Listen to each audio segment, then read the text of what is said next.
Are you at least 17 years old? Do you weigh more than 110 pounds? Do you consider yourself fairly healthy? If you answered yes to all of these questions, you should be donating blood every 2 months. In my survey of the class, I found that only 50% of you have ever donated blood before, and that only 1 out of 13 of you donate on a regular basis. The lack of participation of eligible donors is a serious problem that requires immediate action. Through extensive research and 2 years of faithfully donating blood, I've come to realize the magnitude of this problem and just how easy the solution can be. Today, I would like to show why blood donors are in such desperate need and encourage you to take action to combat this need. Let's first take a look at the overwhelming need for blood donors. The lack of participation of eligible blood donors poses a threat to the lives of many Americans. According to the American Red Cross web pages, where I've obtained an enormous amount of information, in the United States alone, someone undergoes a blood transfusion once every 3 seconds, which amounts to 3,000 gallons of blood every hour, day and night. People who benefit from donations range from cancer patients to organ transplant patients to surgical patients. Even premature infants and trauma victims benefit from donations.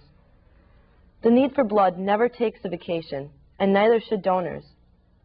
Let me tell you about Brooke, a 3-year-old girl with long, curly blonde hair and bright blue eyes. Brooke is a victim of cancer and had major surgery to remove the large tumor in her abdomen. She has spent approximately half of her life in the hospital, receiving chemotherapy and other treatments for infections that resulted from a decrease in her white blood cell count after each session.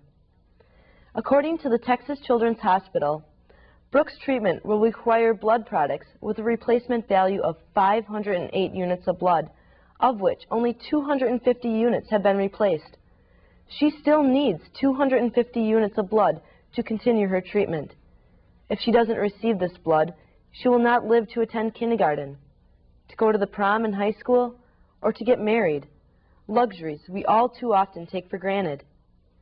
Cases like Brooke's are becoming all too common these days, with only 1 in 20 eligible Americans donating blood, and the donor rate dropping steadily at 2% annually. These facts are particularly distressing, considering that nearly half of us here will receive blood sometime in our lives. You can now see the magnitude of the problem with the lack of blood donations. Fortunately, it is a problem that can be easily solved. Each and every one of you can be part of the solution. All you have to do to save priceless lives is go to the nearest Red Cross and donate your blood. For those of you who have never donated blood before, the process is so simple and easy. First, you fill out a donor information form that asks you questions about your sexual history and health. You will then receive a mini physical. They will take a drop of blood from your finger to measure the % of red cells in your blood. Then, they will take your blood pressure, as well as your temperature and pulse. So not only are you saving lives by donating blood, you are also checking on your own. After your physical, you will be asked from which arm you choose to donate. Then, you will be asked to lie in a donor chair.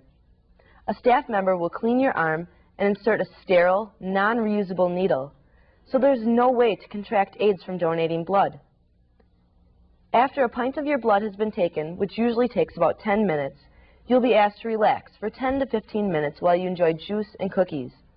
The process is over, and in 8 weeks you can donate again. Many of you may be scared at the thought of the anticipated pain and needles. I admit I was terrified the first time I gave blood, but then I realized I was scared over nothing. The extent of the pain as they insert the needle is equivalent to someone scratching your arm for a brief second. And while the needle is in your arm, you don't even feel a thing. And as I stated before, it is impossible to contract AIDS from donating blood. Now that you know just how easy and safe the solution is to the lack of blood donations, let us take a look at just how much difference your donations can make. Every unit of blood you donate can save up to 3 lives. You see, the blood you donate is divided up 3 ways, into red blood cells, white blood cells, and platelets. Each of these are stored separately and used for different types of treatment. Red blood cells are used to fight anemia.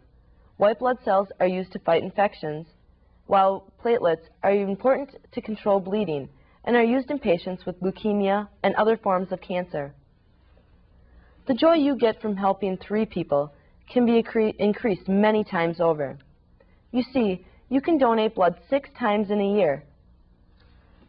Those 6 donations can help as many as 18 people. Just think, if you donated for 10 years, you could help save the lives of nearly 180 people. Who knows, one of those lives could even be that of a friend, family member, or even your own, since you can now donate blood in advance of your own surgery.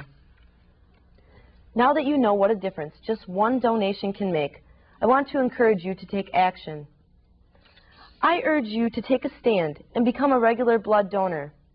45 minutes out of your day is a small price to pay for the lifetime of satisfaction you receive by knowing you may have saved a life. If you have never donated blood before, pull deep inside yourself and find some courage and become a proud wearer of the I am a first-time blood donor sticker. If you have donated before, think back to the feeling of pride you received from making your donation. Finally, I ask all of you to think of a loved one you hold so dear to your heart. Imagine they need a blood transfusion and there's a shortage of donations that day, so they cannot receive the treatment that they so desperately need, just like Brooke, the 3-year-old girl that I talked about earlier. Go to the nearest Red Cross in Madison, which is on Sheboygan Avenue, or attend the next blood drive here on campus. These blood drives are held in various parts of campus, including the dorms. In fact, the next drive will be held in the Ogg Residence Hall in 2 weeks. Please, take this opportunity to save lives and make yourself feel like $1 million. Give the ultimate gift, the gift of life. Donate blood.